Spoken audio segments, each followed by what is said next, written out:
Atenas está situada en el centro de una península del Mediterráneo que Cleístenes conocía como Hélade y que ahora llamamos Grecia.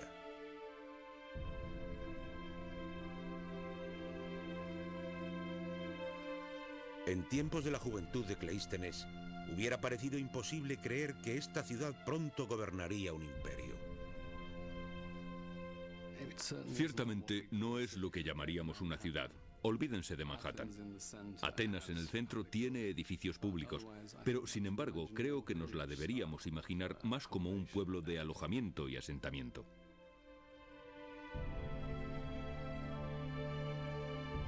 La ciudad fue construida alrededor de la Acrópolis, un abrupto afloramiento de roca desnuda, una fortaleza desde la cual los atenienses se defenderían de los ataques de sus vecinos.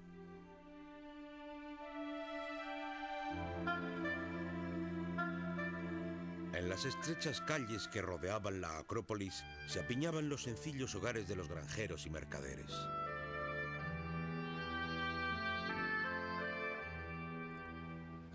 La mayoría de las casas eran de ladrillo de barro. No había tratamiento de aguas residuales ni recogida de desechos. Para nosotros sería como pagar por un pueblo del tercer mundo. Seguro que a medida que te acercabas a Atenas la podías oler. Los hombres pasaban la vida en los campos o en oficios básicos. Las mujeres se pasaban el día encerradas en casa cocinando, cosiendo y tejiendo. Para estos atenienses, la lectura o la escritura eran una extraña tarea. No había nada que se pudiera llamar ciencia o medicina. La esperanza de vida al nacer era inferior a los 15 años. Creo que la idea de que la vida en la antigua Grecia era desagradable, brutal y corta sería muy precisa. Verdaderamente, la vida era extremadamente dura.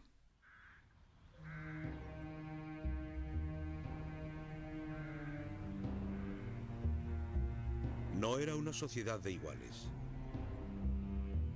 Los atenienses comunes vivían bajo el yugo de los aristócratas, hombres como el padre de Cleístenes.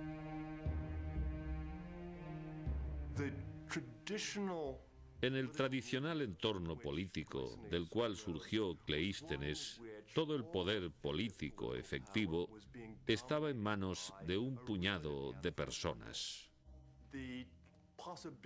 La posibilidad de que la gente común de Atenas pudiera ser influyente estaba muy lejos del pensamiento de las élites tradicionales griegas. Para el escritor griego Aristóteles, se trataba de un mundo marcado por la injusticia. Todo el país estaba en manos de unos cuantos. Lo más duro y amargo para las masas era su estado de servidumbre. No es que estuvieran descontentos por una cosa concreta, ya que no participaban en nada.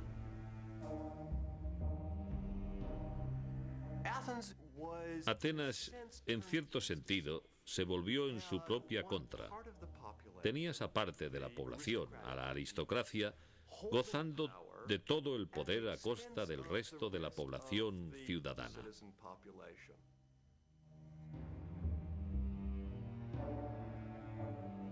Dominada por los aristócratas, a quienes solo les interesaba conservar su propio poder, Atenas apenas parecía un estado a punto de construir un gran imperio.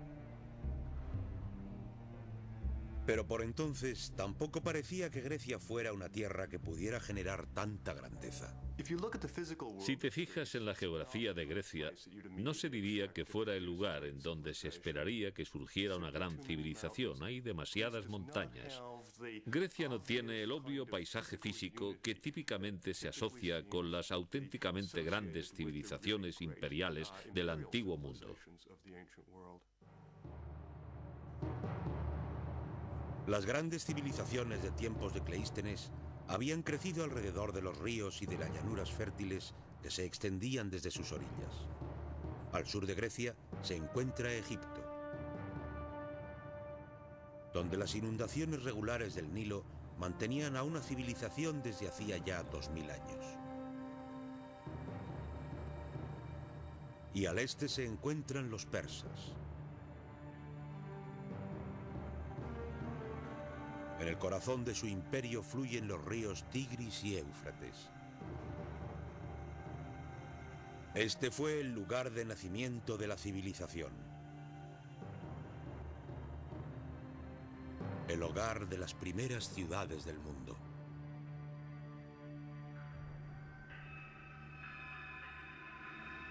Pero Grecia no contaba con extensas llanuras. Era un paisaje dividido por cadenas montañosas.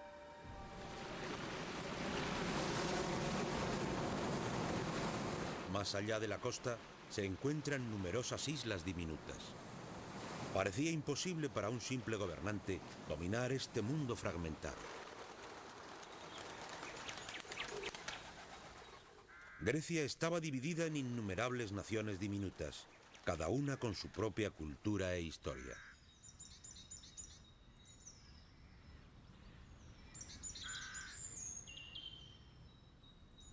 En tiempos de Cleístenes había miles de pequeños estados luchando entre sí por las tierras y el poder.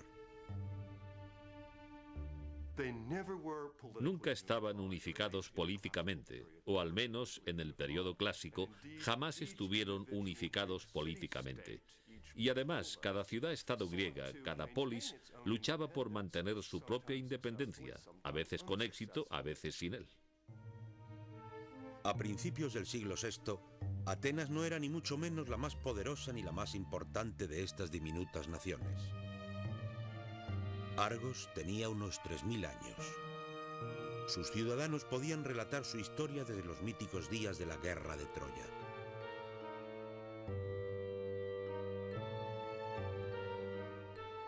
Los corintios dominaban el mercado de Grecia. Sus barcos surcaban el Mediterráneo transportando mercancías hacia y desde Egipto, Asiria e Italia.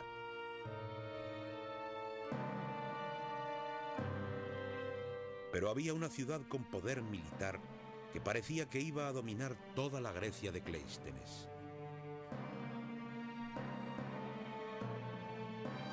En el sur de Grecia, junto a los lechos de juncos del río Eurotas, se encuentra la ciudad de Esparta.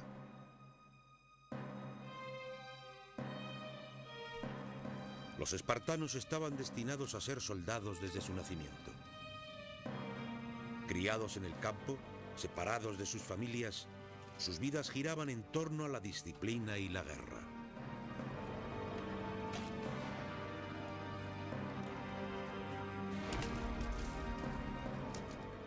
La vida de un espartano medio se centraba en su cuartel y se le preparaba para convertirse en un militar.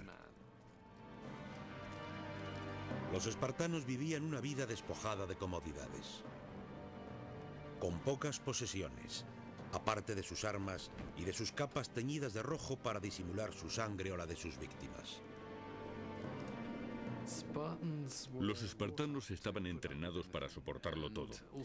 Hay historias como la que relata la visita de Sibarita a Esparta, quien tras haber probado la comida local, dijo que ahora entendía por qué los espartanos estaban dispuestos a morir, porque la muerte no era nada en comparación con comer su comida. Los espartanos eran unos despiadados expansionistas. En tiempos de Cleístenes habían conquistado todas las regiones de alrededor, más de 10.000 kilómetros cuadrados, y habían reducido a estas poblaciones conquistadas a una clase esclava conocida como los ilotas.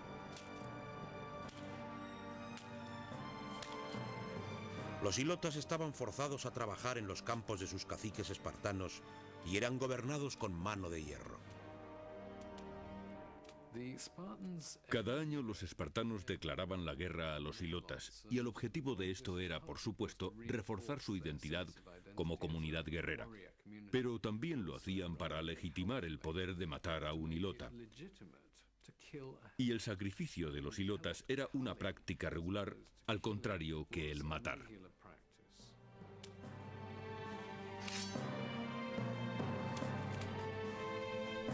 Si había algún lugar en la Grecia de Cleístenes donde quizás se pudiera construir un imperio, era Esparta.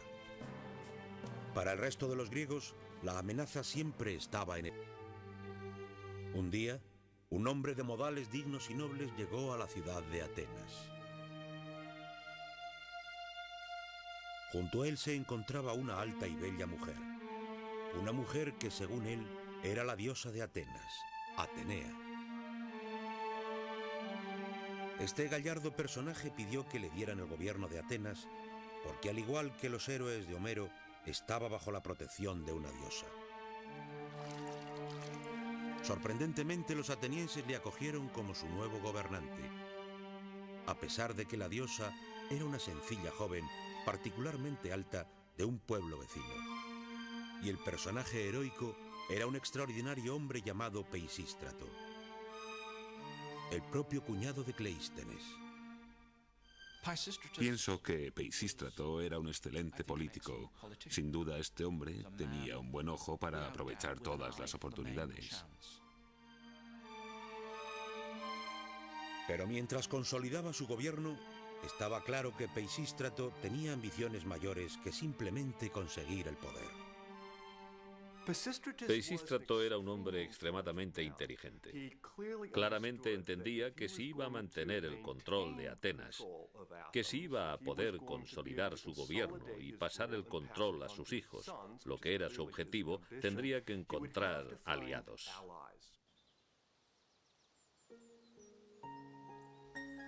Peisístrato dio un paso extraordinario.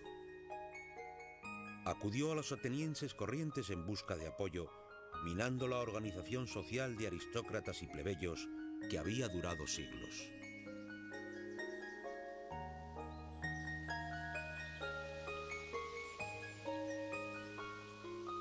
Peisístrato redujo los impuestos e introdujo préstamos gratuitos para permitir que la gente construyera sus granjas.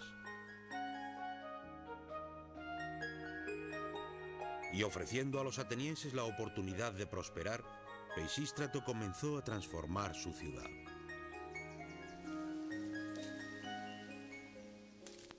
Con el ascenso de Peisístratos, empezamos a ver el crecimiento acelerado en el ámbito agrícola.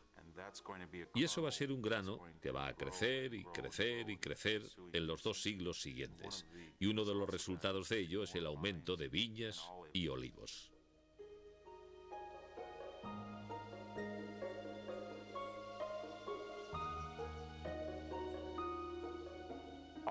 Los olivos se manifiestan en cada aspecto de la cultura griega.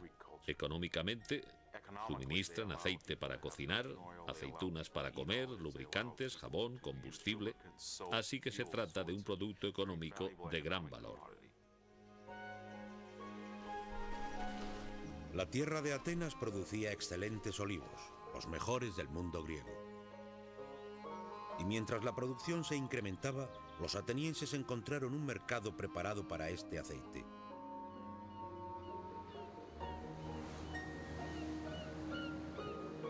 No solo en los otros estados griegos, sino cruzando el mar, en Egipto y Fenicia, Persia y Asiria. Ya que Atenas estaba idealmente situada para exportar por todo el Mediterráneo oriental. Grecia está en medio de un extraordinario grupo de antiguas civilizaciones. Al este está limitada por el Imperio Persa. Al sur, por la antigua civilización de Egipto. Al oeste, por los etruscos y los romanos.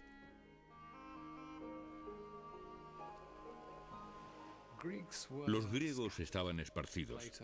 Platón tiene una frase bastante buena, como hormigas o ranas en un estanque. El Mediterráneo oriental era el mayor mercado del antiguo mundo. Parecía que todo el mundo tenía algo que vender. Grano de Escitia, pescado del Mar Negro, vino de las fantásticas viñas de la isla de Quíos, oro, plata y arte de Egipto. Y todo el mundo estaba dispuesto a negociar con el aceite de oliva ateniense. Mientras los bienes salían y entraban al puerto de Atenas, los atenienses veían cómo su riqueza y prosperidad se incrementaban.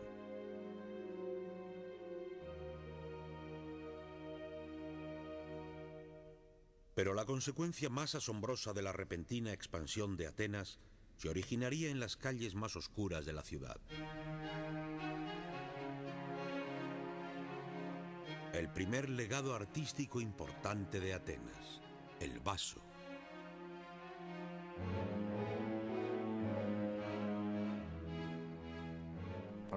Creo que lo fascinante de la alfarería es que en su propia época no era nada del otro mundo artísticamente.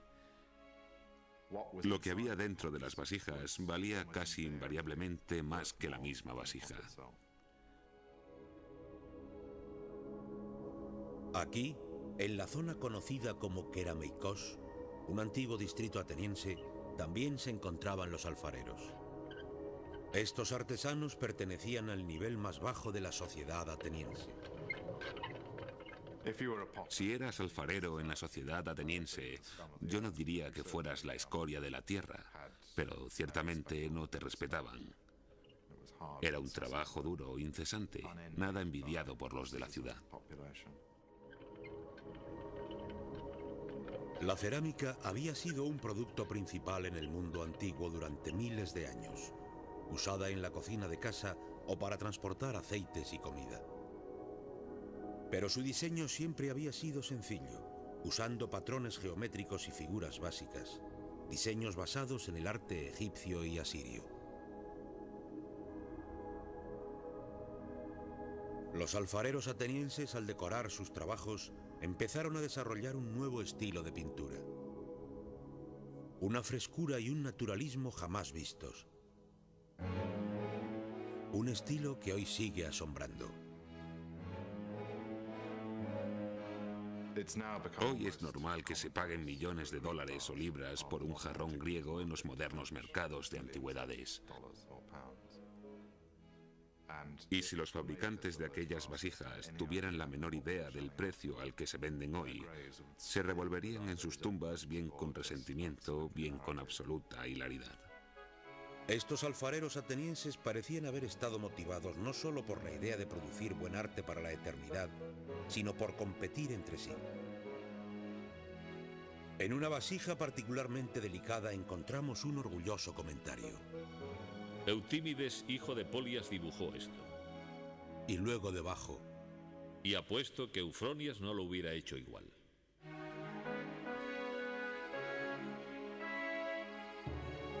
Por primera vez en su historia, los atenienses comunes habían saboreado la libertad y habían mostrado su capacidad para realizar extraordinarios logros.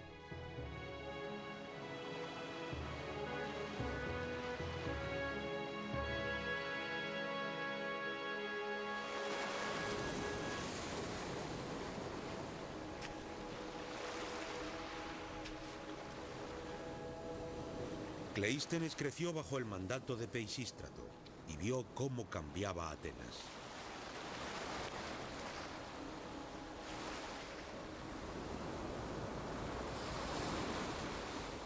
Su hogar había pasado de ser un modesto destacamento rural a una potencia económica internacional.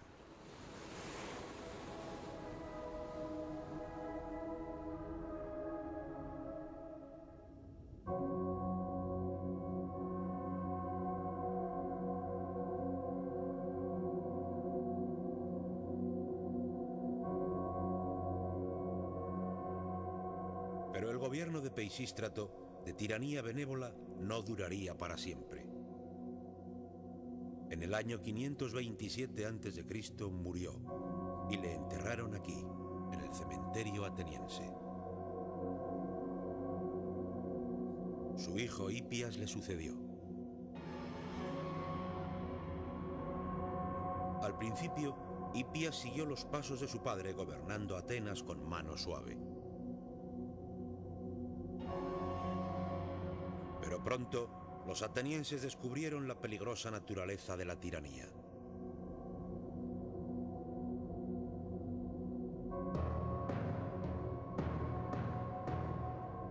Los historiadores nos cuentan que en el año 514 a.C., el hermano de Hipias fue asesinado. Dolido y amargado, el comportamiento del tirano cambió por completo. Hipias no solo ejecutó a los asesinos, sino que también torturó a una de sus esposas hasta morir.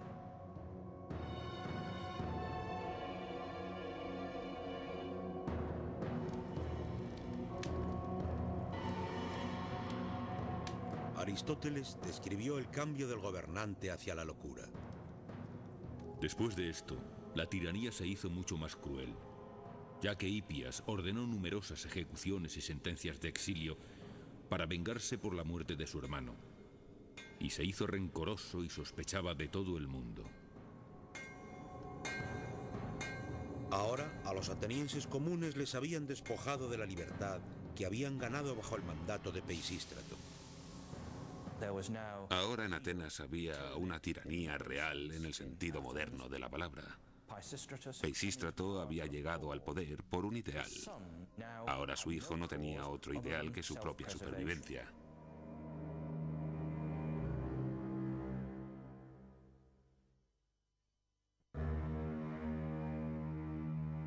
La vida para Cleístenes se hacía cada vez más peligrosa.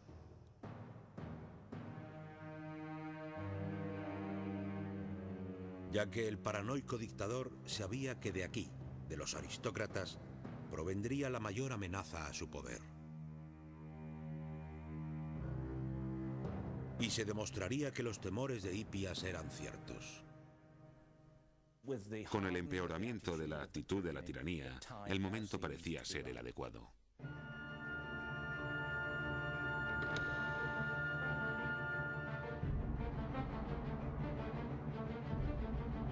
Cleístenes decidió correr su primer gran riesgo. Intentaría derrocar a Hipías para ganar poder para sí mismo y para su familia.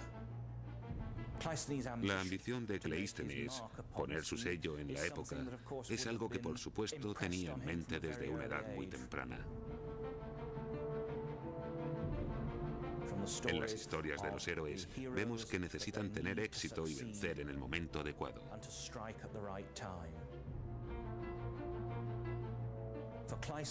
Para Cleístenes sería un logro.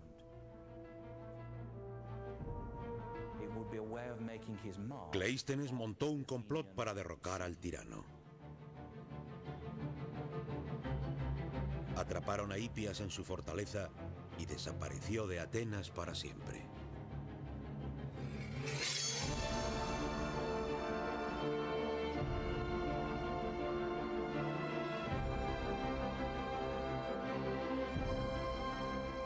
Era el año 510 a.C. y Cleístenes ahora era uno de los personajes más poderosos de Atenas. Había vivido fijándose en los mitos heroicos, ya que desde pequeño le habían educado para seguirlos. Pero la sociedad griega estaba cambiando. El impulso heroico que tuvo Cleístenes ya no estaba reservado para la élite. Ahora estaba calando en cada nivel de la sociedad griega.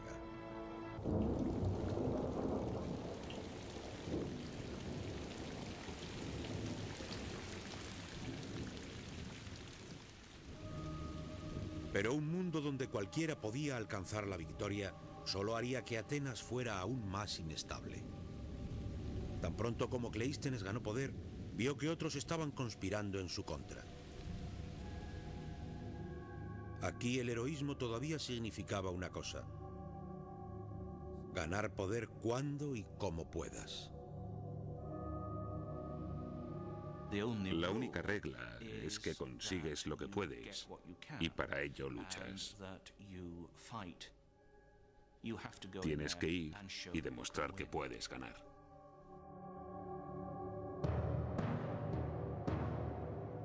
El más ambicioso de aquellos que conspiraban contra Cleístenes era un hombre llamado Iságoras.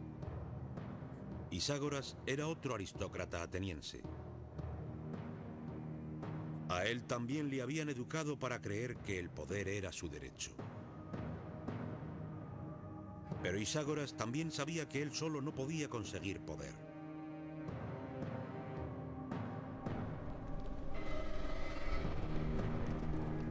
Iságoras dio un paso inaudito.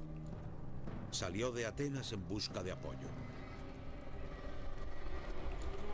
Envió un mensaje a los espartanos, los guerreros más temidos por los griegos.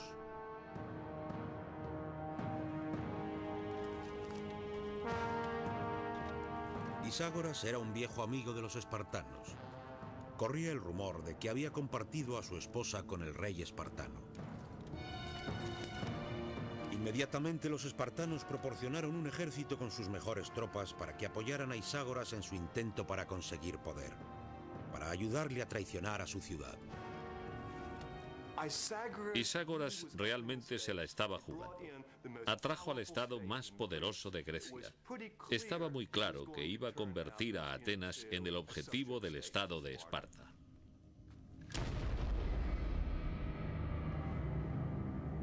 Con su ejército espartano, Iságoras dio el golpe de estado, tomando el control de Atenas.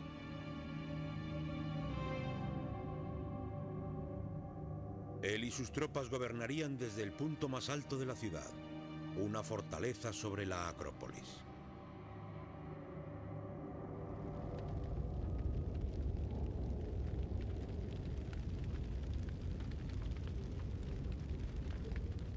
Los primeros objetivos del nuevo tirano eran los demás aristócratas, sobre todo Cleístenes.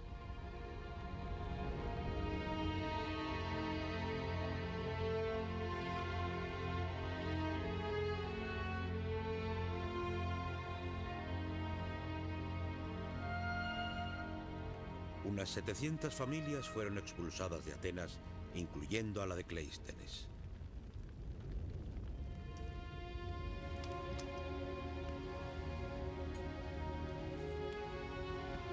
Cleístenes abandonaría su ciudad, dejándola una vez más en manos de un déspota dictador. Un dictador que ahora gobernaba con el apoyo del poder más temido por Grecia, el de los espartanos.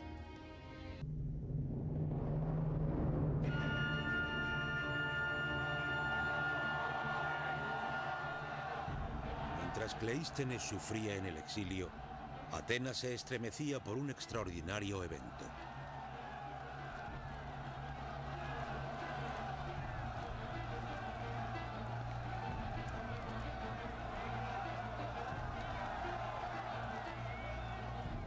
Al igual que sus míticos héroes, la gente corriente de Atenas ahora tenía su destino en sus propias manos.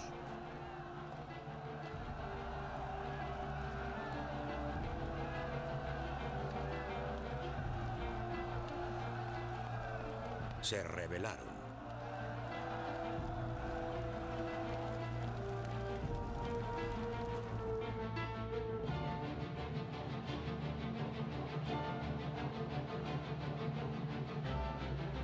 Iságoras y sus aliados espartanos se refugiaron en lo alto de la Acrópolis, el punto más alto de la ciudad. Pero incluso allí no pudieron escapar de la furia de los atenienses.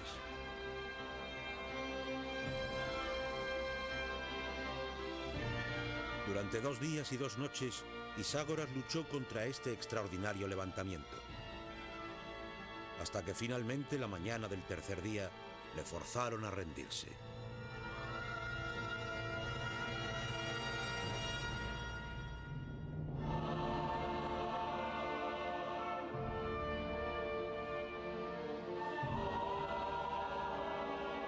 Era el año 508 a.C.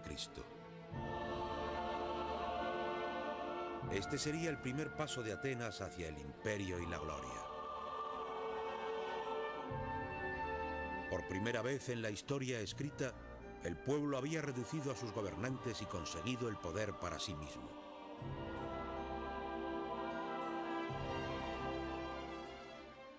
Atenas en este momento está bajo el control del populacho. Gente corriente que se había rebelado sin un liderato organizado. Y la pregunta es, ¿y ahora qué pasa? En este nuevo amanecer, el pueblo ateniense se dirigió a un hombre. Un personaje cuya vida, cuyas experiencias y decepciones le habían proporcionado una visión única. Recuperaron a Cleístenes de su exilio y le pidieron que formara un gobierno.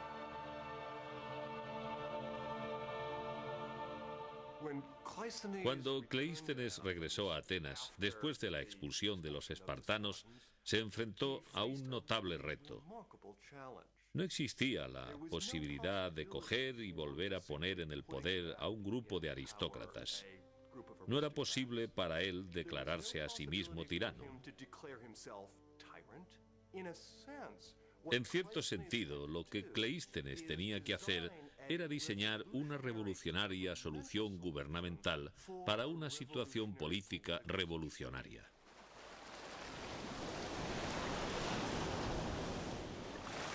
Para Cleístenes, el problema era cómo ofrecer a los atenienses esa seguridad en el futuro que pedían.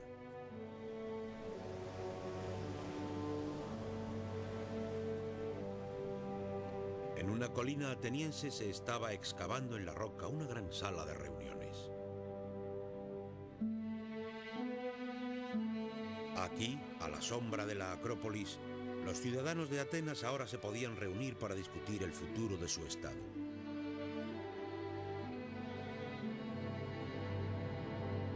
En estos mismos escalones, ricos y pobres podían ponerse en pie y dirigirse al resto de los ciudadanos.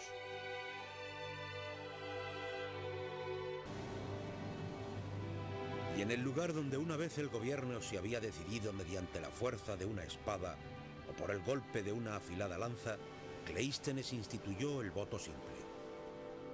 Una piedrecita blanca para el sí, una piedrecita negra para el no. Y con esta idea sencilla y elegante, Cleístenes instituyó la ley del pueblo.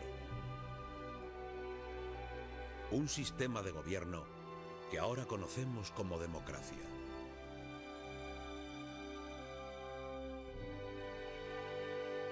La Gran Asamblea ateniense se reuniría cada 9 días para votar temas referentes a toda la administración del Estado, desde el incremento de los impuestos a la construcción de las carreteras,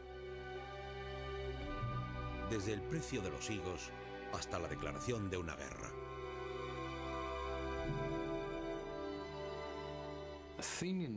La democracia ateniense es un tipo de democracia muy diferente a la nuestra.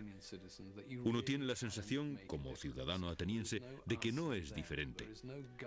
No hay nosotros y ellos. No hay un gobierno separado del ciudadano ateniense corriente. Ellos son el gobierno. La democracia representaba un gran salto. Una cultura originalmente elitista y heroica ahora había cambiado, y la idea era que incluso los griegos normales, que no eran aristócratas ni ricos, pudieran ser héroes en la política.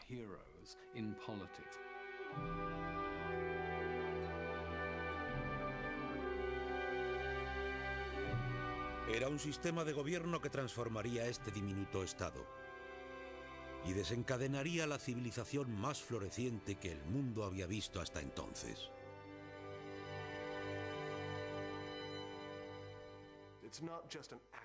No solo tenías la democracia por accidente, sino que también tenías esta floreciente cultura. Y creo que realmente la democracia, de una manera muy real, libera, posibilita, hace posibles los potenciales dentro de las sociedades humanas, que era poco probable que se desencadenaran, que se realizaran de otra manera.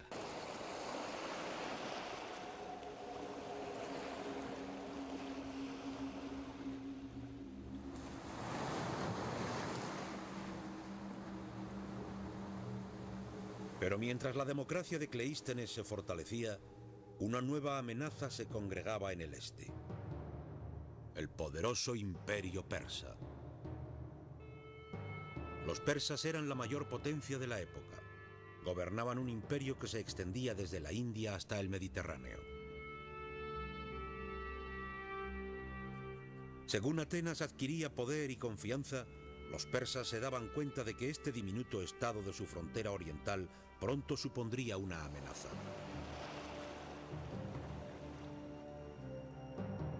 Movilizaron un ejército de 30.000 hombres para invadir Grecia inmediatamente.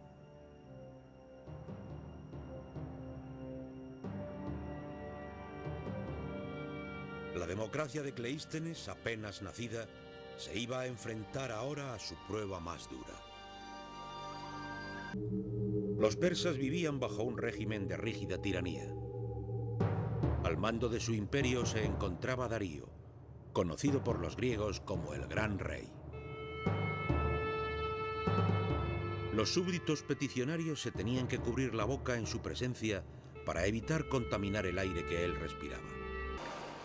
El ejército persa atracó junto a una arenosa llanura llamada Maratón, a 42 kilómetros de Atenas. La noticia de la invasión se extendió por las calles como el fuego.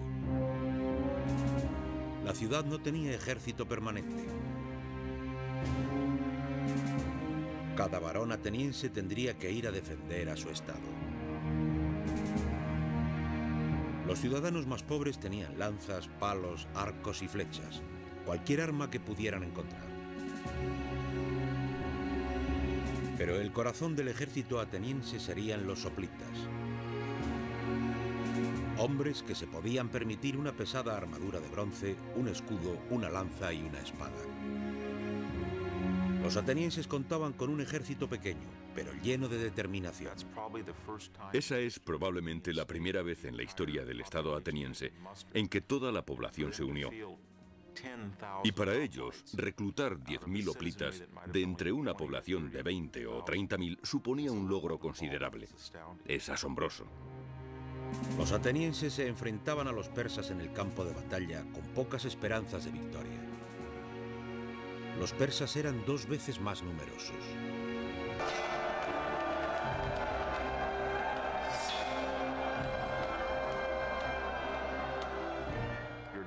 Estás esquivando las lanzas de los hombres que tienes delante y detrás de ti.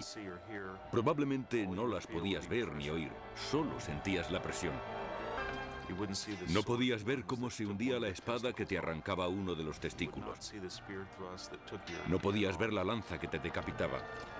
No tenías ni idea de lo que estaba pasando, solo el momento en que te hería.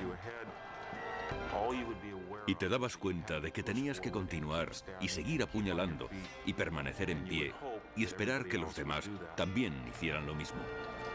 Los atenienses habían cargado impetuosamente contra su enemigo.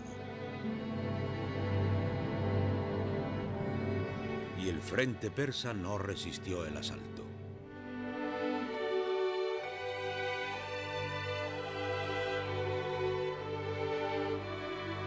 Los atenienses aniquilaron a 6.000 persas en aquel fatídico día para Darío. La primera democracia mundial había sobrevivido a su gran prueba. Los atenienses sabían que habían votado por la lucha y esta decisión reflejaba la voluntad de la mayoría de los soldados que se dirigían con determinación hacia los persas. Estos no se encontraban en esa situación en absoluto.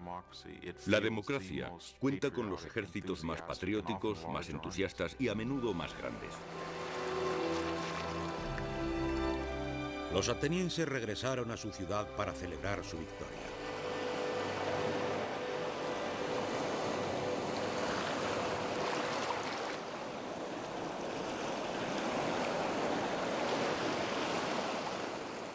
Entre ellos había uno para quien la guerra solo acababa de comenzar.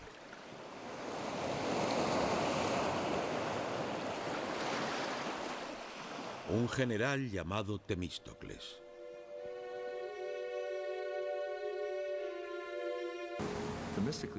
Temístocles se dio cuenta de que si los persas volvían de nuevo, se asegurarían de no volver a ser derrotados por tierra. No había manera de que los atenienses se pudieran fiar de las tradicionales técnicas de lucha de los soplitas. Temístocles empezó a desarrollar una estrategia nueva y osada, empleando el arma más avanzada de la época: la trireme.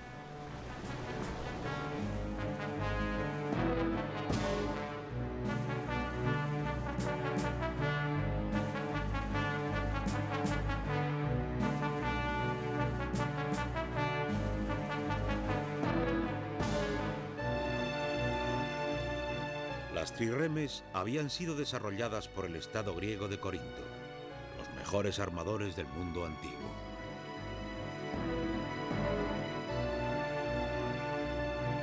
Situando a 170 remeros en 3 niveles, la combinación de su peso ligero con la potencia de remada les proporcionaba una asombrosa velocidad y maniobrabilidad. No había ninguna otra nave como esta. En términos contemporáneos, una trireme es un misil. El objetivo de una trireme es chocar contra el barco enemigo. Es un arma muy estrecha, muy ligera, muy brillante y muy rápida. Pero estas trirremes también eran excesivamente caras. Y la visión de Temístocles, de una vasta armada ateniense, no se hubiera hecho realidad si no hubiera sido por un golpe de suerte.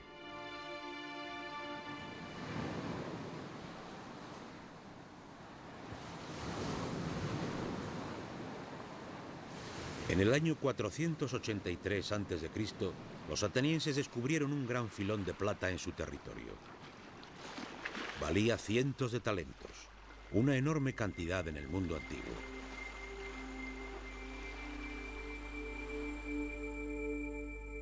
Los atenienses querían repartirse estas nuevas riquezas halladas. Pero entonces Temístocles se puso en pie en la asamblea. Quería que el dinero se emplease en los barcos, aunque sabía que sería una propuesta difícil de aceptar. Y por eso Temístocles ideó una sutil estratagema. Su argumento no era que deberían utilizar el dinero para construir una flota para luchar contra Persia, sino que sería mejor utilizarlo para construir una flota contra el rival local de Atenas, la ciudad griega de Egina. Temístocles lo hizo porque sabía que sería demasiado inquietante recordar a la gente la amenaza del pueblo persa. Es un argumento difícil de presentar y da una idea de sus habilidades políticas.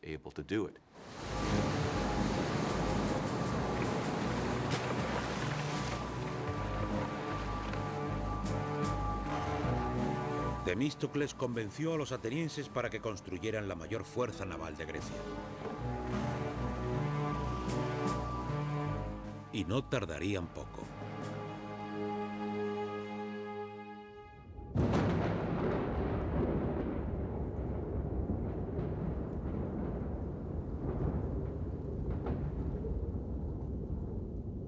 El gran rey persa Darío murió en el año 486 a.C.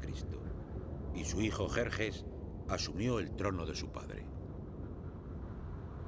La primera acción de Jerjes fue reclamar venganza por la derrota de su padre a manos de los atenienses.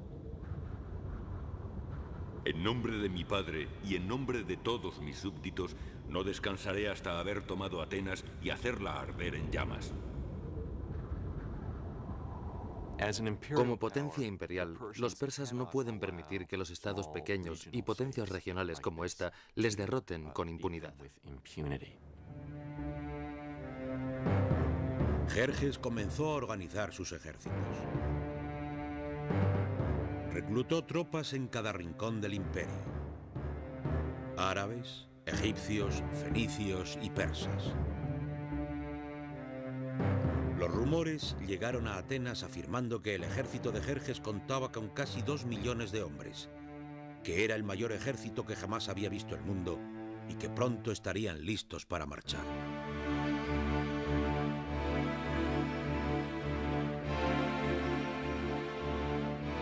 Por fin, en la primavera del 480 a.C., las noticias ciertas llegaron a Atenas. El ejército persa se dirigía a Grecia.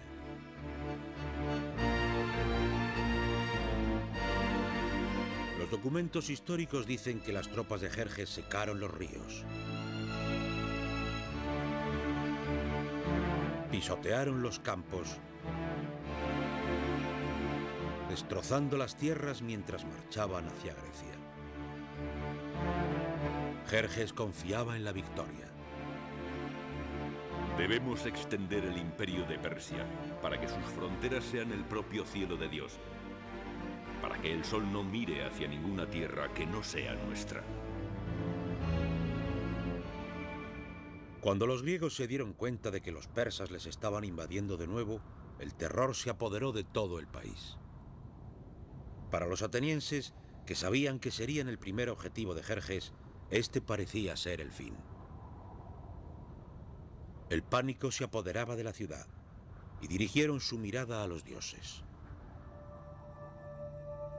enviaron a un mensajero al oráculo para averiguar su destino. Aunque todo sea tomado, Zeus, el que todo lo ve, concede que el muro de madera no falle.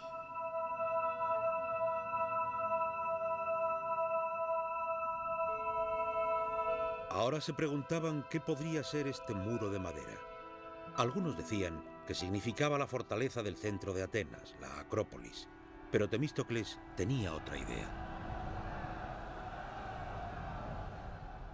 Leyó el oráculo e insistió en que tenía una interpretación diferente.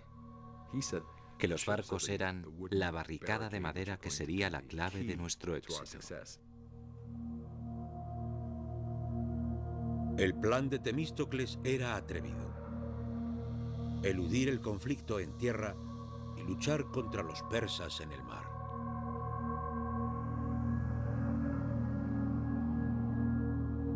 Ordenó la evacuación de Atenas por primera vez en la historia.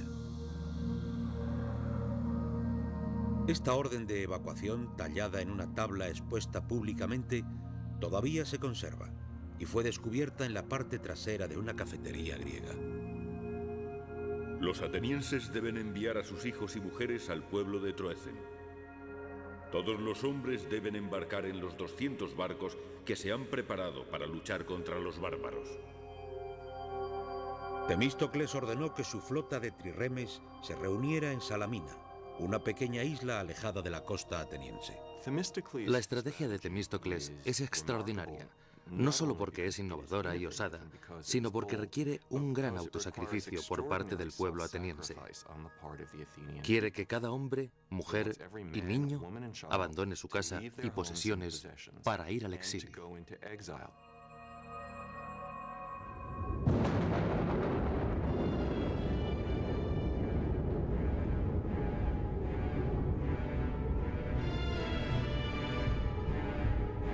Con Atenas abandonada, el gran ejército de Jerjes entró en la ciudad.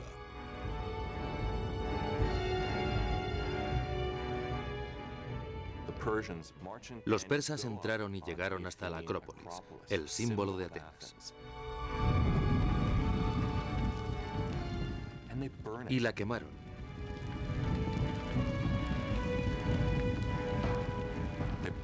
Quemaron los templos y desde Salamina podías ver cómo subía el humo.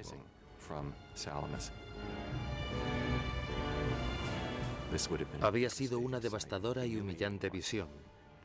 En muy poco tiempo habían visto su país ocupado por un temible invasor extranjero.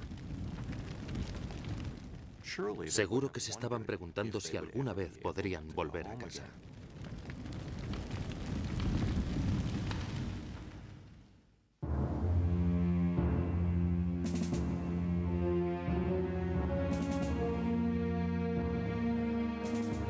Cuando la noche cayó, Temístocles se reunió con los líderes de los otros estados griegos en la isla de Salamina. Ellos también habían congregado aquí a sus flotas, que eran mucho más pequeñas que la ateniense. Sus correos se habían informado que los persas no solo habían tomado Atenas, sino que también habían reunido una gigantesca flota 4 veces mayor que la del ejército griego. Pero los planes de Temístocles seguían en pie. Temístocles se aferra a sus armas y planea derrotar a los persas en el mar. Quiere luchar en este estrecho brazo de mar entre la isla de Salamina y la tierra firme ateniense.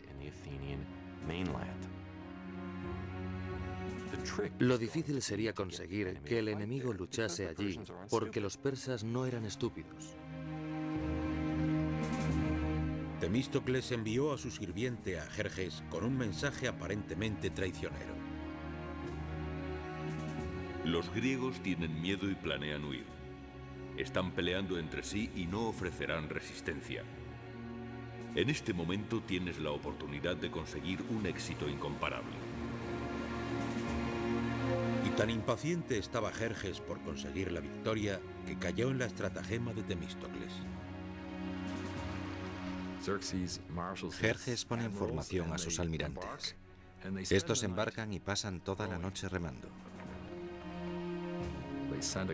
Envían a un contingente al desfiladero del este, el Estrecho, e intentan bloquearlo.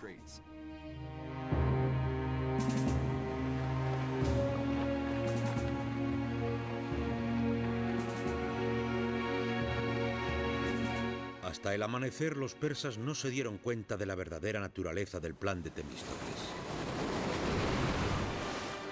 No se encontraron a los griegos desordenados, sino dispuestos en una línea de batalla que cruzaba el estrecho que tenían frente a ellos. Habían conseguido que la flota persa penetrara tanto en el estrecho que no tenía espacio para maniobrar. Las poderosas trirremes griegas arremetieron contra ellos sin misericordia. El dramaturgo griego Esquilo luchó en la batalla y vivió para relatarlo. Oíamos por todas partes esta voz de exhortación. Avanzad, hijos de Grecia, salvad a vuestra tierra de la esclavitud, salvad a vuestras esposas, salvad a vuestros hijos. Este día la causa común de todos demanda vuestro valor. Las fuerzas griegas embistieron a la acorralada flota persa.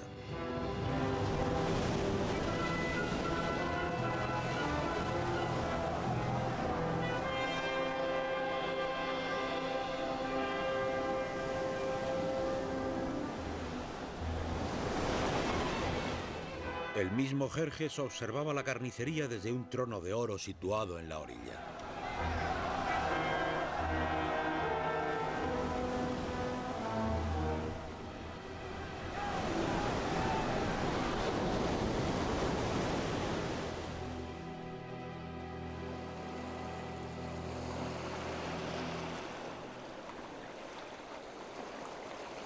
Al final de la batalla, los persas habían perdido 200 barcos.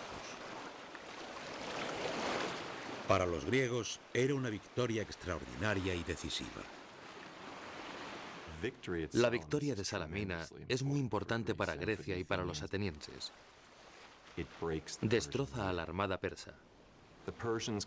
Ya no pueden garantizar los suministros a su ejército, ni pueden garantizar la seguridad del rey, que inmediatamente debe regresar a Asia Menor si todo va bien. En palabras más prácticas, el juego ha terminado y los griegos han ganado. Los atenienses van a tener en adelante la superioridad naval en el este del Mediterráneo. Así de grande es su victoria sobre la flota persa. Y este momento era suyo. Antes, como ya saben, los atenienses dirigían la confederación naval, pero ahora están en el camino de convertirse en una superpotencia.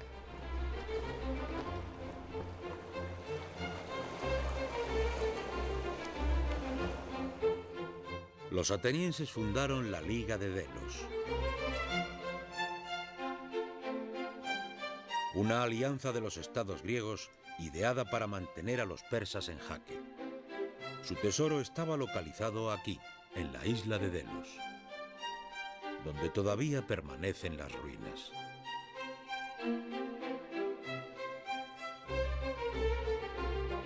Hacia el 450 a.C., esta liga tenía más de 200 estados miembros, pero Atenas era el líder indiscutible. La Liga de Delos se había convertido en el imperio de Atenas, aunque el nombre fuera diferente.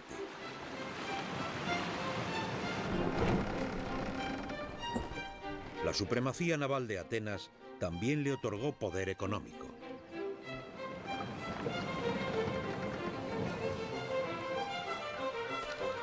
Se convirtió en una ciudad situada en el centro de una vasta red comercial.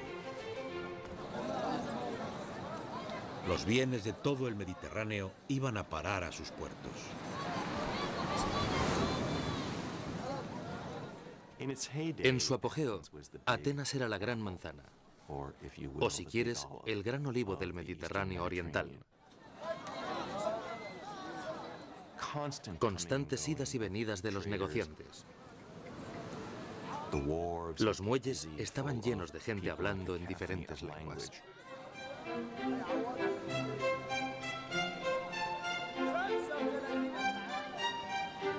Un autor contemporáneo dio cuenta de la diversidad de los bienes en el mercado ateniense. Bueyes procedentes de Cirenia. caballa y todo tipo de pescado del Helesponto. Libia proporciona abundante marfil. Pagasa proporciona esclavos marcados. Cartago, alfombras y diversos cojines de colores. El imperio ateniense no tenía precedentes en cuanto al grado de prosperidad que alcanzó por su papel de centro del comercio. Los atenienses tenían acceso a una calidad de vida que probablemente ningún griego había tenido anteriormente.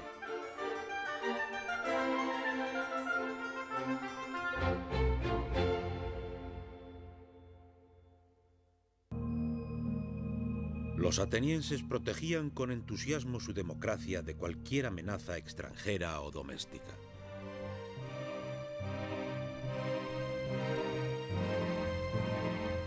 Una vez al año, cada ciudadano escribía un nombre en un trozo de cerámica denominado ostraca y lo metía dentro de una vasija en la asamblea.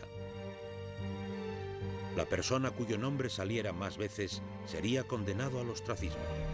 Se iría de la ciudad.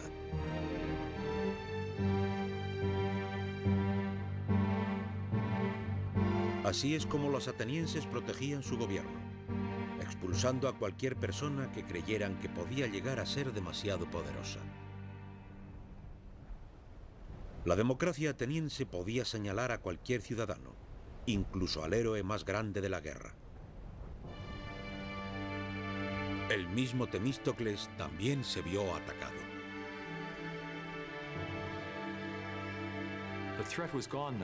Ahora la amenaza había desaparecido. Le habían quitado su razón de ser.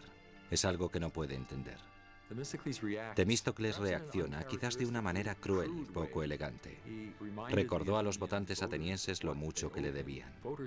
Los votantes no quieren que se les recuerde en ningún momento lo que deben a sus políticos. Quieren que se les diga lo que sus políticos pueden hacer por ellos. El pueblo ateniense señaló al veterano político, calculador, cruel, pero profundamente democrático. Condenaron al ostracismo al hombre que les había conducido hacia su mayor victoria.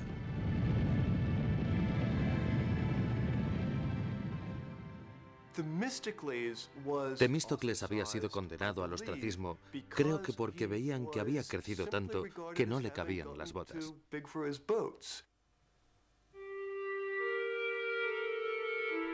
Se han encontrado algunos ostracas que todavía llevaban el nombre de Temístocles grabado, escondidos en el fondo de un antiguo pozo. Los arqueólogos creen que habían sido preparados de antemano por los enemigos de Temístocles para entregárselos a los votantes atenienses que no sabían escribir.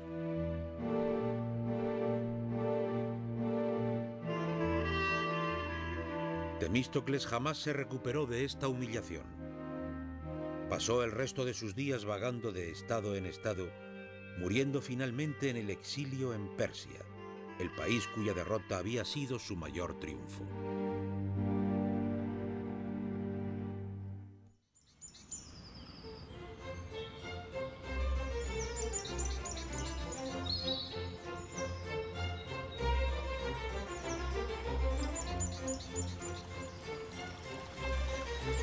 Los atenienses ahora estaban buscando un líder que pudiera satisfacer su recién hallado sentido de gloria imperial. Y encontraron a un hombre que parecía ser el perfecto reflejo de este nuevo ideal. Un hombre que cambiaría la imagen de Atenas para siempre. Un hombre llamado Pericles.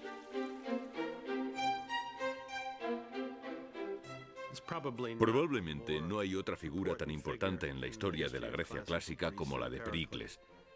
Pericles centró su atención en la Acrópolis, el escarpado pico del centro de Atenas, hogar de la diosa patrona de la ciudad, Atenea.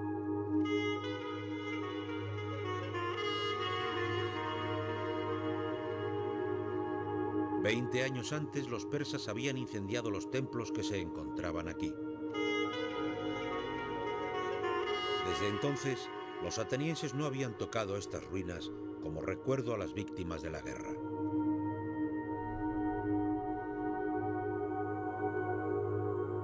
Pero Pericles tenía otras ideas. Propuso un plan de reconstrucción masiva. En su centro habría un nuevo Partenón o templo de Atenea, que sería el edificio más asombroso de la antigüedad.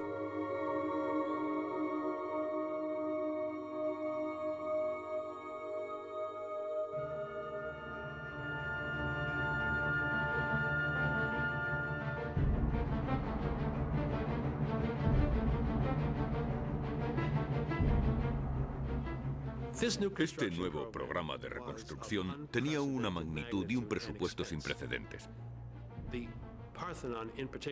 El Partenón en particular era extraordinariamente caro. Estaba lleno de todo tipo de refinamientos arquitectónicos. Pericles previó gastarse unos 5.000 talentos solo el primer año. Un presupuesto total equivalente a más de $1.000 millones de hoy. Su proyecto requeriría 20.000 toneladas de mármol.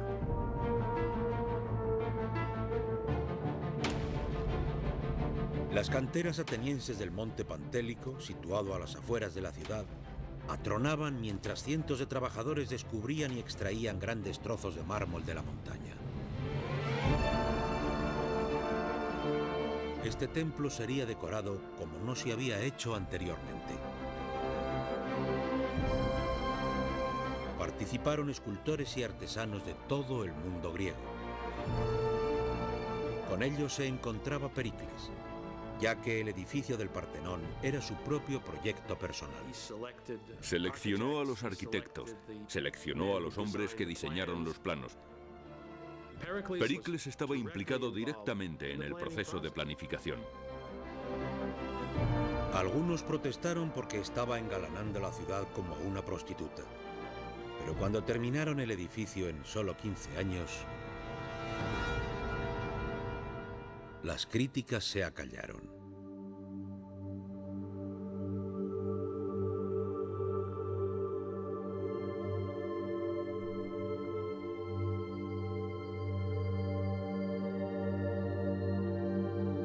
El Partenón era y todavía es el símbolo más glorioso del imperio de Atenas. Aquí está el corazón espiritual de la ciudad, señal de su riqueza, poder y genio artístico.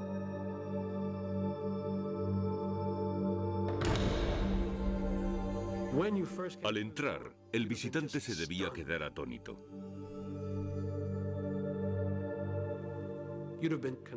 Inmediatamente se enfrentaría a una enorme estatua de Atenea de 12 metros, de oro y marfil colmada de joyas. Creo que la sensación que daba una estatua de ese tamaño y con ese tipo de vestimenta debería ser verdaderamente impresionante.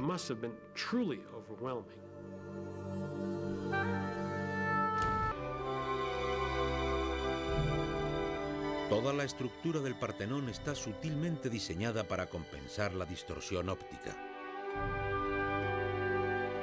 No hay ni un solo ángulo correcto en todo el templo. Los pilares están hinchados y el suelo curvado, todo para dar la apariencia de perfección. Es un asombroso testamento para los logros de la democracia ateniense. Un día, en el año 431 a.C., Pericles se subió al podium y presentó a los atenienses un osado y novedoso plan. Una propuesta que ofrecería a los atenienses su gloria suprema. Pericles pretendía derrotar al último rival de Atenas, la ciudad-estado de Esparta. Esparta era el único estado que competía con el poder de Atenas. Los espartanos controlaban todo el sur de Grecia y tenían una temible fuerza militar. Sus ciudadanos se preparaban desde su nacimiento para la guerra.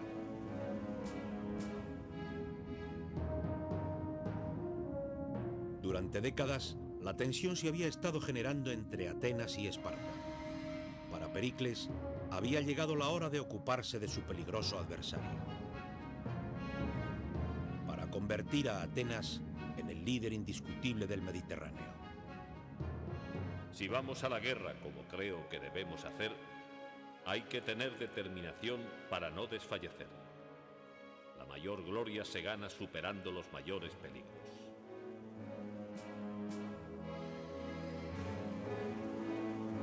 La asamblea apoyó el plan de Pericles. Los atenienses nunca se achicaban ante la lucha. Los antiguos griegos en general no eran ni por asomo amantes de la paz. La paz era la interrupción de la guerra y no lo contrario. Y los atenienses eran tan belicosos como otros griegos cualesquiera.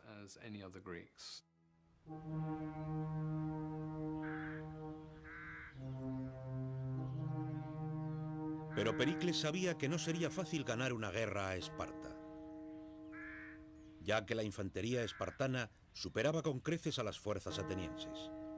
El punto fuerte de Atenas era su armada.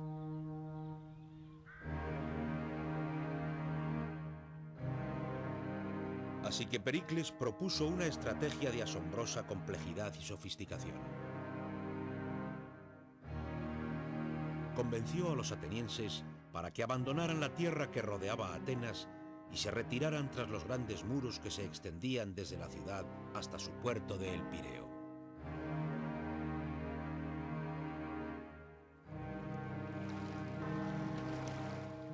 Pericles abastecía a la ciudad por mar. Los mercaderes traían grano, trigo y otros productos esenciales desde las colonias atenienses y países aliados del Mediterráneo.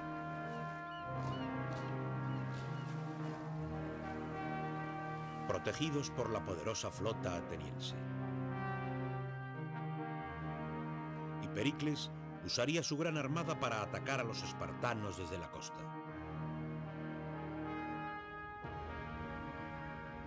Era una estrategia basada en una serie de supuestos evaluados con precisión.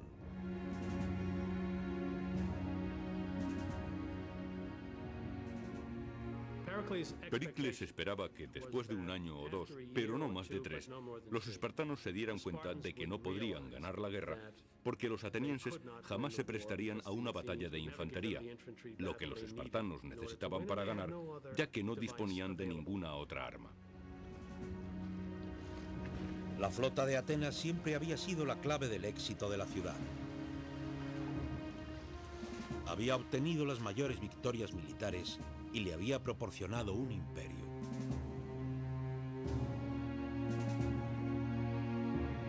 Pericles estaba seguro de que ahora esta flota podía proporcionar a Atenas su mayor triunfo.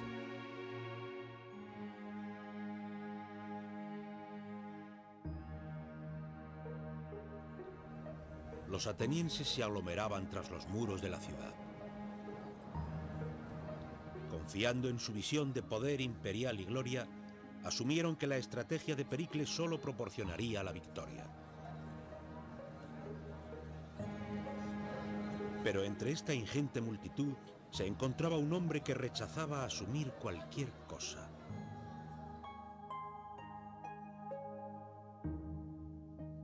Un hombre único en la sociedad ateniense.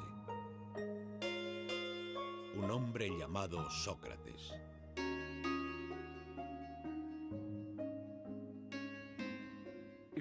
Si fueras un ciudadano de la antigua Atenas, lo primero que verías sería un hombre increíblemente feo.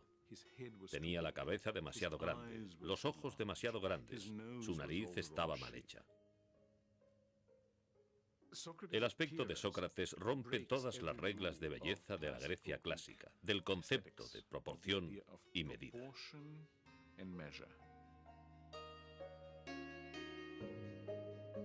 Sócrates caminaba descalzo por las calles de Atenas, vestido con una túnica sucia. No le preocupaba su aspecto, ni ninguna otra convención de la época.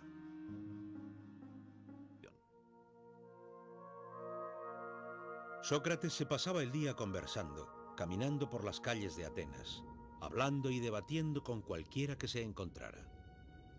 Con unas 150.000 personas aglomeradas tras los muros de Atenas, estaba en su elemento. Una de las cosas más asombrosas de Sócrates es que es el primer individuo urbano fanático. Le encanta la ciudad. La vida de la ciudad es una de sus mayores preocupaciones. Sócrates se pasaba la vida cuestionando las creencias que sus conciudadanos atenienses tenían respecto a sus vidas, su idea sobre lo correcto y lo incorrecto, sobre lo bueno y lo malo. Y le encantaba poner las convenciones boca abajo.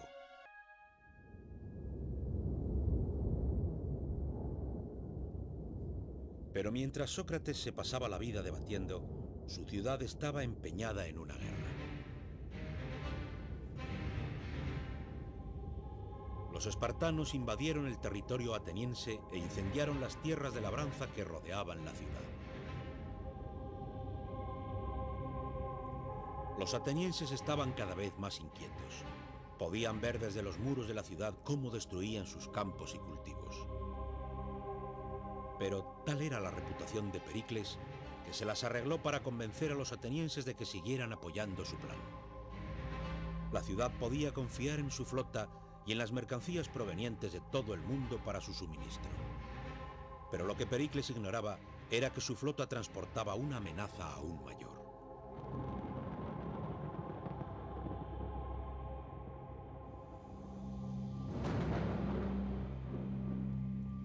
Tras un año de guerra, los barcos que transportaban grano para alimentar a la ciudad llevaban una carga adicional, la peste. Una enfermedad que ahora devastaría a Atenas. El plan de Pericles no pudo anticiparse a las dificultades que podían presentarse en aquellas circunstancias de aglomeración multitudinaria, y los resultados fueron horribles. Con la población agolpada tras los muros de la ciudad, la epidemia se expandió como las llamas. Los síntomas eran terribles. El historiador ateniense Tucídides, que vivió estos años, describió sus efectos. El cuerpo era repentinamente poseído por una fiebre violenta y los ojos se enrojecían e inflamaban. Y luego la enfermedad bajaba a los intestinos, produciendo una violenta ulceración y una incontrolable diarrea. El sufrimiento de los individuos parecía estar más allá de la capacidad de la naturaleza humana. La ciudad debía tener un aspecto horrible, un olor terrible. Debía ser horrible vivir allí y el terror debía reinar por todas partes.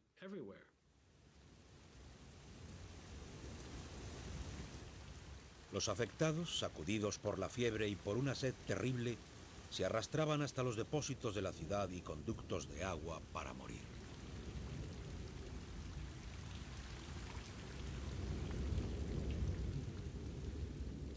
Tucídides presenció la escena en las calles de Atenas. Los cuerpos de los moribundos se amontonan unos encima de otros y las criaturas medio muertas se arrastran por las calles. La catástrofe se ha intensificado tanto que a los hombres ya no les importa ninguna norma religiosa o legal. Los efectos de la peste en Atenas eran absolutamente devastadores. Los pilares de la sociedad ateniense se derrumbaban. Moralmente la gente no veía útil ser bueno. ¿Por qué ser bueno si el justo y el malvado morirían igualmente?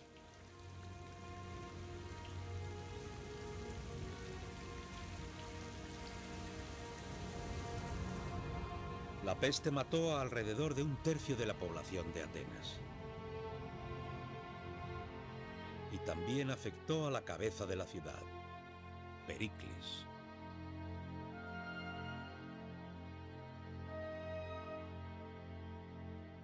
Plutarco, biógrafo de Pericles, describió sus síntomas.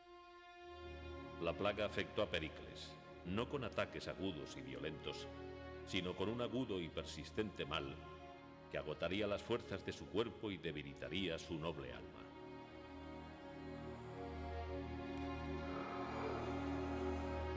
Al final, el héroe patricio de la ciudad se vio obligado a confiar en pociones y magia para intentar curarse.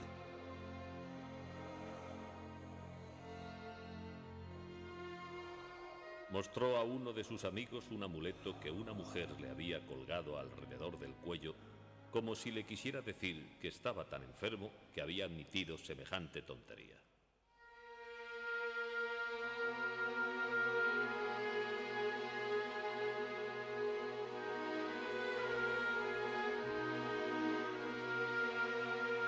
Finalmente, tras 6 meses padeciendo esta debilitante enfermedad, Pericles murió en el año 429 a.C.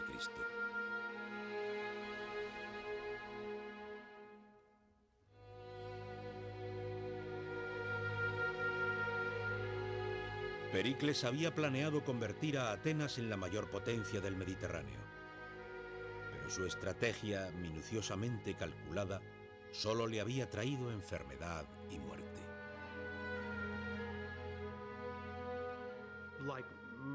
Al igual que la mayoría de los hombres brillantes, al igual que la mayoría de la gente que había tenido un gran éxito en sus vidas, Pericles ignoraba hasta qué punto las cosas pueden estar fuera del control de la mayor inteligencia y de las mejores mentes.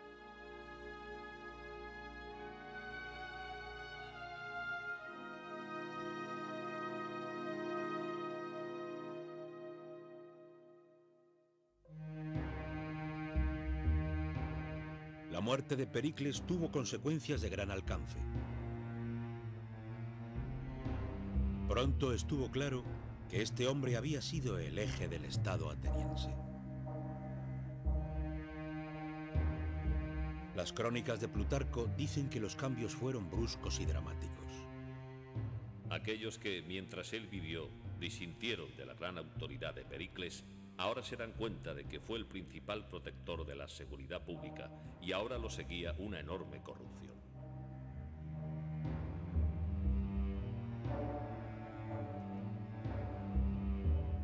Ahora se ponían de manifiesto las debilidades de la democracia ateniense. Sin un solo líder fuerte y con innumerables personajes que luchaban por ocupar el primer puesto. Y estaban dispuestos a hacer lo que la gente quisiera si eso les daba poder. Los sucesores de Pericles, que querían ganar el liderazgo, se guiaban por los prejuicios y las pasiones de las masas para ganar su apoyo.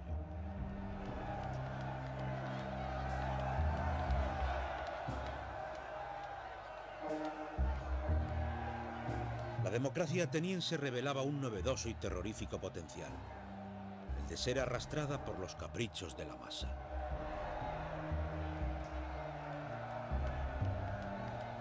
Debilitando su talento para luchar en una guerra.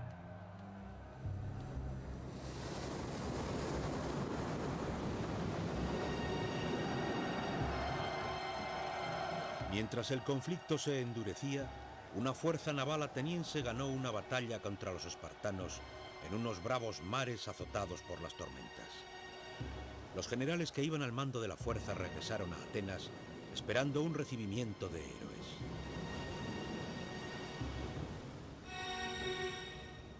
En lugar de ello, les encarcelaron.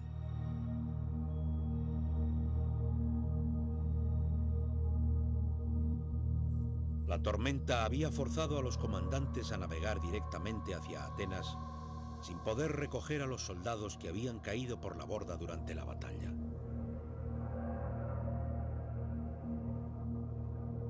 Unos demagógicos oradores habían convencido a la asamblea de que esta falta en el rescate era un crimen tan espantoso que todos los generales debían ser juzgados y ejecutados.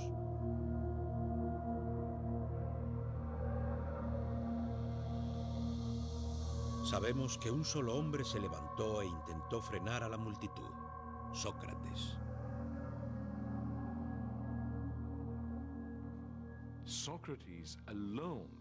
Sócrates luchaba solo contra la reacción del público, que era muy agresiva y enloquecida, y dijo que no lo estaban haciendo bien, que él votaría en contra. El principio de Sócrates de cuestionar a la sociedad en la que vivía ahora tenía un propósito real y práctico.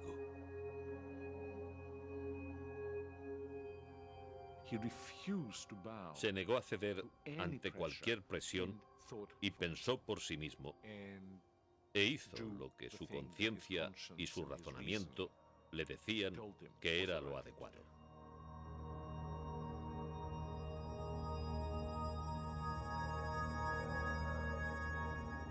Pero al fin y al cabo, Sócrates era la única voz entre la multitud y no podía ejercer ninguna influencia sobre la asamblea.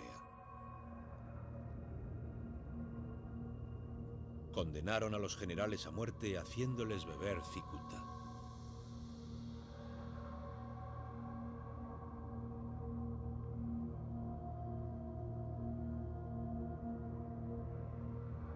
Sería una pérdida para el ejército de Atenas.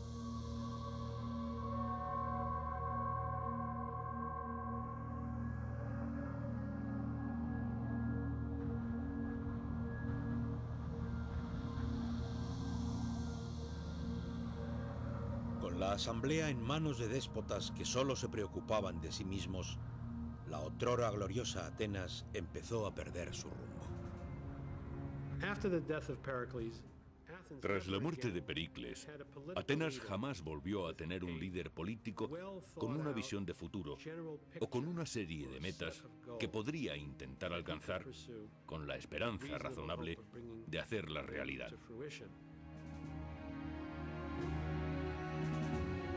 La guerra contra Esparta degeneró en un duro y amargo conflicto que duró toda una década.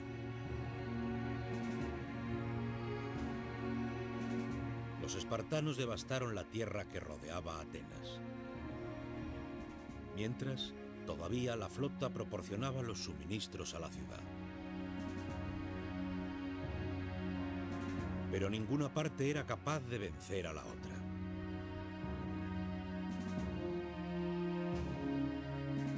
Privada de la victoria, Atenas estaba cada vez más frustrada.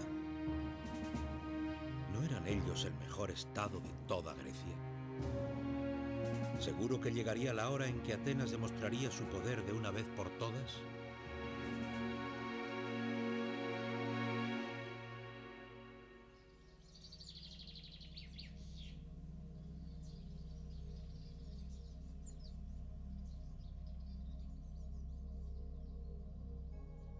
Entonces, en el año 416 a.C., se hizo una atrevida propuesta a la asamblea.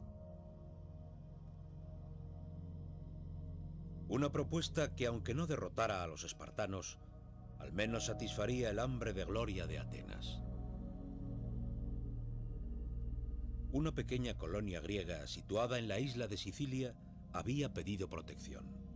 Protección ante un vecino aliado con Esparta. ¿Por qué no acudían los atenienses en su ayuda? ¿Humillarían a su adversario espartano y quizás conquistarían Sicilia al mismo tiempo? Entonces un ateniense se dirigió a la asamblea. Así es como ganamos nuestro imperio y así se han ganado todos los imperios. Permitidnos poner en marcha esta expedición, la cual destruirá la arrogancia de los espartanos y al mismo tiempo nos convertiremos en los gobernantes de toda Grecia.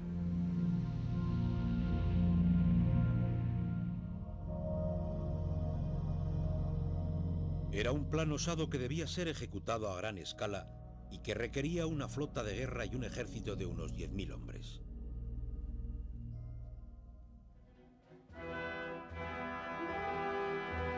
Los atenienses se lanzaron al proyecto con fervor. Los armeros forjaron nuevas armas. Los soldados probaron su equipamiento.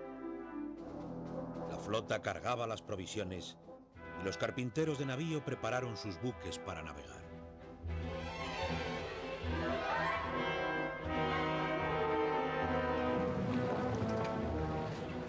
Entonces, entre una gran fanfarria, la poderosa fuerza invasora partió hacia Sicilia.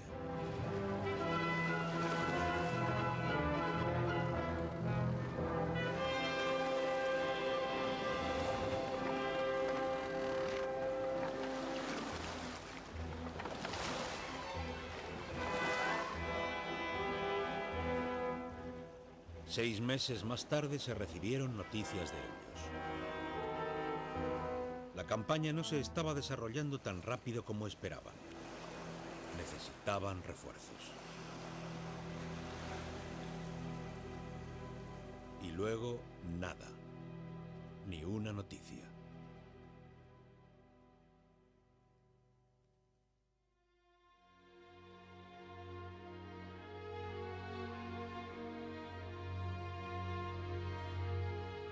En el otoño del 413 a.C., un marinero llegó a la ciudad. Un hombre que necesitaba un corte de pelo.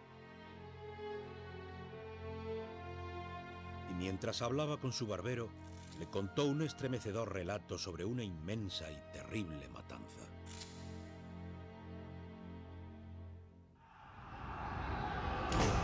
Era la historia de un ejército invasor que había sido inmovilizado a su llegada, de cómo sus mandos habían discutido entre sí acerca de la estrategia, de cómo se les había agotado la comida y el agua, de cómo habían intentado vadear un río en un desesperado intento de escapar.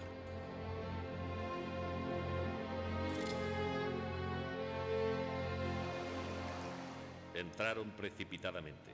La disciplina se había perdido y cada hombre quería ser el primero en cruzar. Se tiraban unos encima de otros y se pisaban los unos a los otros y bebían insaciablemente. El agua estaba sucia, pero aún así continuaban bebiendo lodo, sangre y de todo. Una capa de muerte yacía en el lecho del río.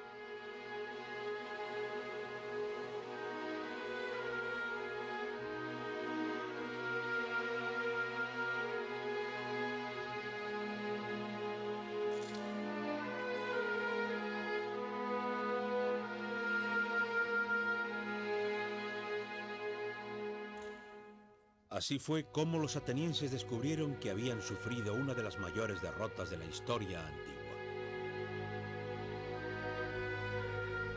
Unos 50.000 hombres habían sido asesinados o apresados. 2 flotas enteras de preciadas trirremes atenienses habían sido destruidas. La campaña siciliana fue un desastre por diversas razones. En primer lugar, sucedió a gran distancia, unos 1000 kilómetros.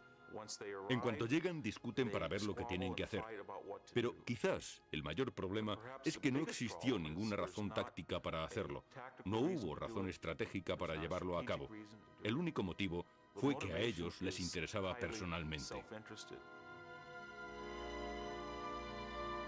Los atenienses, poseídos por una visión de gloria, se habían comprometido a llevar a cabo una campaña inútil y vana.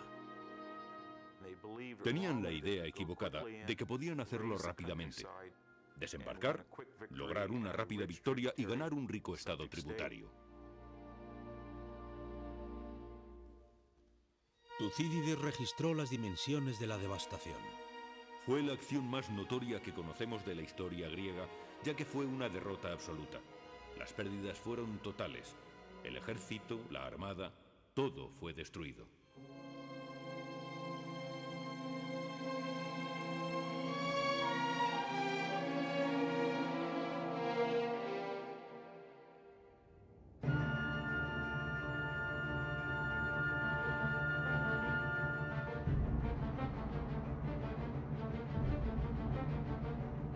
Con la fuerza militar ateniense debilitada, el enemigo comenzó a avanzar.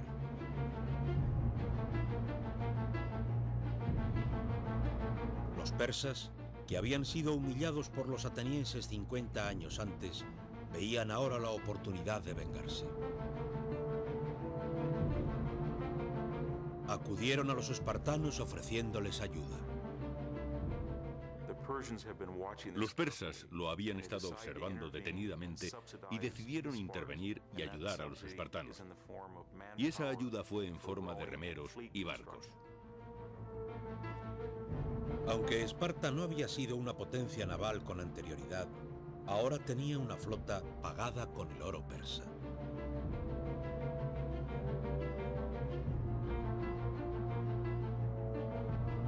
Como la armada de Atenas había sido diezmada por la derrota en Sicilia, los espartanos podían bloquear los puertos atenienses. Los enormes convoyes de grano procedentes de Egipto y de las colonias ya no tenían acceso. Y finalmente, los atenienses empezaron a morir de hambre por las calles.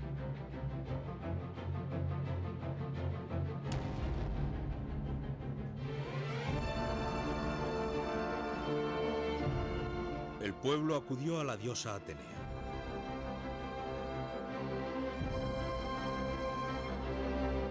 Cuando Atenas estaba en pleno auge 30 años antes, Pericles la había honrado con el templo más glorioso visto hasta entonces.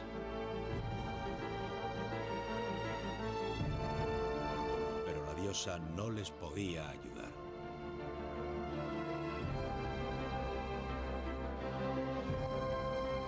Atenas, que anteriormente había estado tan segura de su preeminencia en el mundo griego, ahora era el hogar de una población devastada por la peste y la guerra, asediada y hambrienta, con sus arcas vacías y con su otrora orgullosa flota paralizada.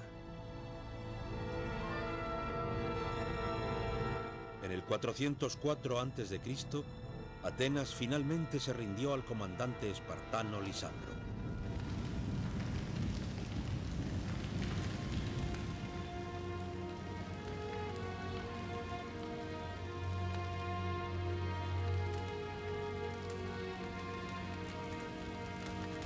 Las condiciones de los espartanos eran muy duras.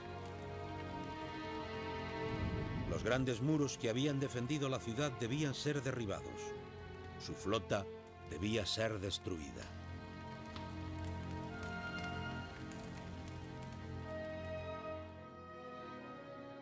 Tenemos este maravilloso grabado de Lisandro navegando por el Pireo, desmantelando la flota ateniense. Esto es importante porque la destrucción es, simbólicamente, una destrucción del imperio ateniense.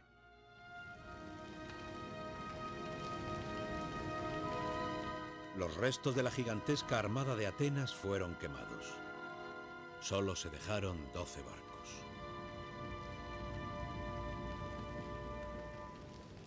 Ya no dominaría el Mediterráneo.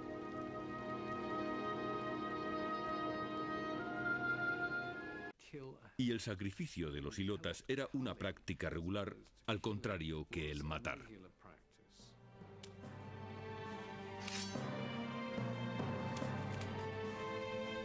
Si había algún lugar en la Grecia de Cleístenes donde quizás se pudiera construir un imperio, era Esparta. Para el resto de los griegos, la amenaza siempre estaba en él. Un día, un hombre de modales dignos y nobles llegó a la ciudad de Atenas. Junto a él se encontraba una alta y bella mujer. Una mujer que, según él, era la diosa de Atenas, Atenea. Este gallardo personaje pidió que le dieran el gobierno de Atenas porque, al igual que los héroes de Homero, estaba bajo la protección de una diosa. Sorprendentemente, los atenienses le acogieron como su nuevo gobernante, a pesar de que la diosa era una sencilla joven particularmente alta de un pueblo vecino, y el personaje heroico era un extraordinario hombre llamado Peisístrato, el propio cuñado de Cleístenes. Pienso que Peisístrato era un excelente político. Sin duda, este hombre tenía un buen ojo para aprovechar todas las oportunidades. Pero mientras consolidaba su gobierno, estaba claro que Peisístrato tenía ambiciones mayores que simplemente conseguir el poder. Peisístrato era un hombre extremadamente inteligente. Claramente entendía que si iba a mantener el control de Atenas, que si iba a poder consolidar su gobierno y pasar el control a sus hijos, lo que era su objetivo, tendría que encontrar aliados.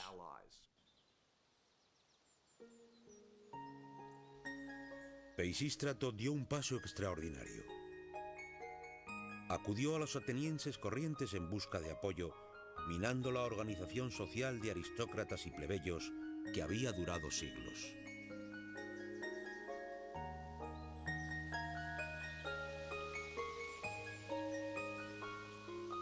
Peisístrato redujo los impuestos a Egipto, donde las inundaciones regulares del Nilo mantenían a una civilización desde hacía ya 2000 años. Y al este se encuentran los persas.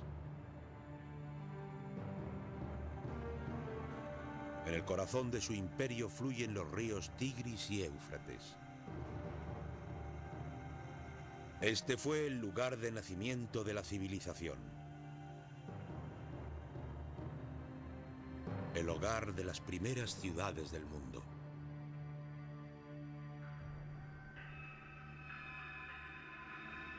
Pero Grecia no contaba con extensas llanuras.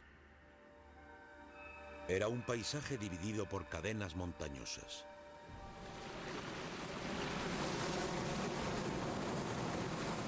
Más allá de la costa se encuentran numerosas islas diminutas. Parecía imposible para un simple gobernante dominar este mundo fragmentado. Grecia estaba dividida en innumerables naciones diminutas, cada una con su propia cultura e historia.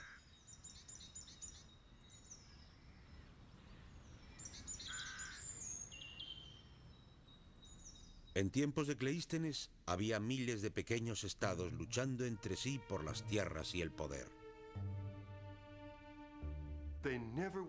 Nunca estaban unificados políticamente, o al menos en el periodo clásico jamás estuvieron unificados políticamente.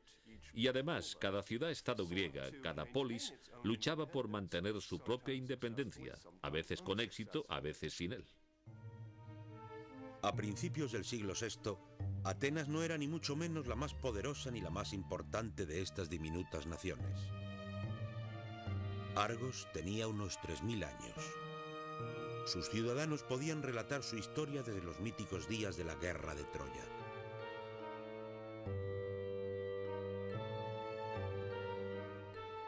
Los corintios dominaban el mercado de Grecia. Sus barcos surcaban el Mediterráneo transportando mercancías hacia y desde Egipto a Siria. Atenas está situada en el centro de una península del Mediterráneo que Cleístenes conocía como Hélade y que ahora llamamos Grecia.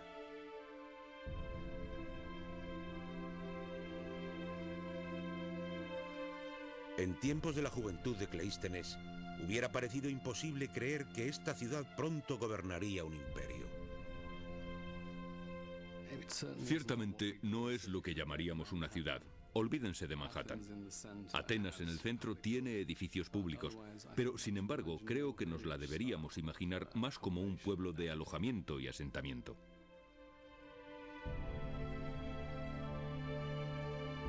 La ciudad fue construida alrededor de la Acrópolis, un abrupto afloramiento de roca desnuda, una fortaleza desde la cual los atenienses se defenderían de los ataques de sus vecinos.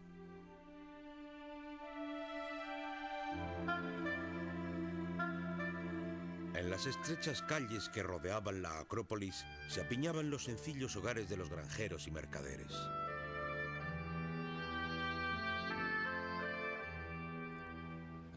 La mayoría de las casas eran de ladrillo de barro. No había tratamiento de aguas residuales ni recogida de desechos. Para nosotros sería como pagar por un pueblo del tercer mundo. Seguro que a medida que te acercabas a Atenas la podías oler. Los hombres pasaban la vida en los campos o en oficios básicos. Las mujeres se pasaban el día encerradas en casa cocinando, cosiendo y tejiendo. Para estos atenienses, la lectura o la escritura eran una extraña tarea. No había nada que se pudiera llamar ciencia o medicina. La esperanza de vida al nacer era inferior a los 15 años. Creo que la idea de que la vida en la antigua Grecia era desagradable, brutal y corta sería muy precisa. Verdaderamente, la vida era extremadamente dura.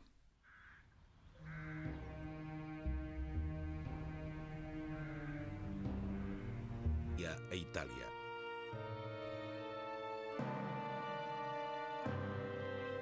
Pero había una ciudad con poder militar que parecía que iba a dominar toda la Grecia de Cleístenes.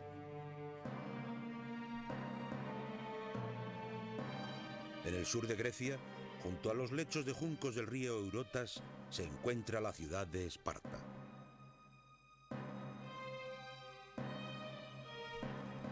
Los espartanos estaban destinados a ser soldados desde su nacimiento. Criados en el campo, separados de sus familias, sus vidas giraban en torno a la disciplina y la guerra.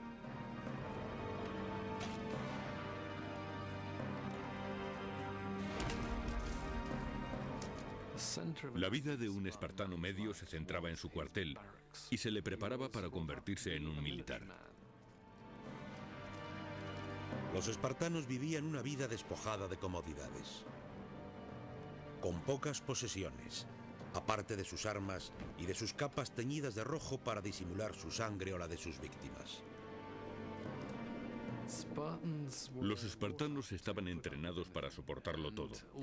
Hay historias como la que relata la visita de Sibarita a Esparta, quien tras haber probado la comida local, dijo que ahora entendía por qué los espartanos estaban dispuestos a morir, porque la muerte no era nada en comparación con comer su comida.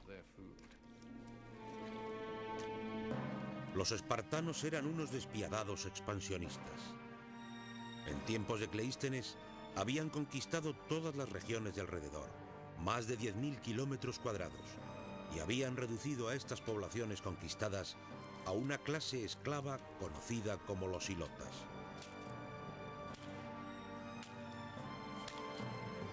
Los ilotas estaban forzados a trabajar en los campos de sus caciques espartanos y eran gobernados con mano de hierro. Cada año los espartanos declaraban la guerra a los ilotas y el objetivo de esto era, por supuesto, reforzar su identidad como comunidad guerrera. Pero también lo hacían para legitimar el poder de matar a un ilota. No era una sociedad de iguales.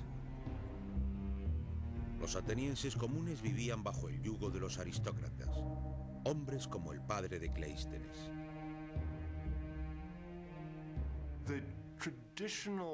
En el tradicional entorno político del cual surgió Cleístenes, todo el poder político efectivo estaba en manos de un puñado de personas. La posibilidad de que la gente común de Atenas pudiera ser influyente estaba muy lejos del pensamiento de las élites tradicionales griegas. Para el escritor griego Aristóteles, se trataba de un mundo marcado por la injusticia. Todo el país estaba en manos de unos cuantos. Lo más duro y amargo para las masas era su estado de servidumbre. No es que estuvieran descontentos por una cosa concreta, ya que no participaban en nada.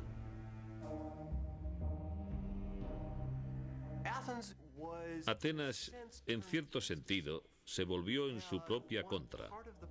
Tenía esa parte de la población, a la aristocracia, gozando de todo el poder a costa del resto de la población ciudadana.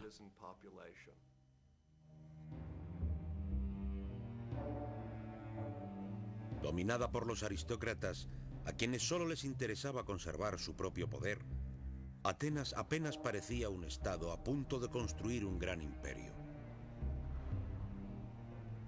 Pero por entonces tampoco parecía que Grecia fuera una tierra que pudiera generar tanta grandeza. Si te fijas en la geografía de Grecia, no se diría que fuera el lugar en donde se esperaría que surgiera una gran civilización. Hay demasiadas montañas. Grecia no tiene el obvio paisaje físico que típicamente se asocia con las auténticamente grandes civilizaciones imperiales del antiguo mundo. Las grandes civilizaciones de tiempos de Cleístenes habían crecido alrededor de los ríos y de las llanuras fértiles que se extendían desde sus orillas. Al sur de Grecia se encuentra